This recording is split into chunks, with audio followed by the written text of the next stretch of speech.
बिस्मिल्लाहिर्रहमानिर्रहीम। अस्सलाम वालेकुम। 3 क्लास कैसे हैं स्टूडेंट्स? मैं उम्मीद करती हूँ सब ठीक होंगे और बहुत अच्छे से अपना काम कर रहे होंगे। और बेटे उर्दू की बुक खोलें। जी, तो हमने पढ़ा था सबक नंबर 2 नात, और आज जो है हम उसका सवाल नंबर 6 करेंगे। दिए गए अल्फाज के मुतज़ाद लिखें।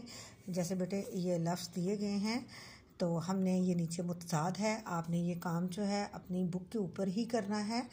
अच्छा, इसका उल्ट क्या है? मुतज़ाद का मतलब होता है कि उसका उल्ट लिखना है। अच्छा, इसका उल्ट है बुरा। मखलूक, मखलूक क्या है? लोग होते हैं और उनको पैदा करने वाला कौन है? खालिक। मखलूक का उल्ट क्या है? खालिक। रोशनी, तारीकी, ज़िंदगी, मौत, हक, बातिल। तो बेटे ये आपने अपनी बुक के ऊपर लिखने हैं।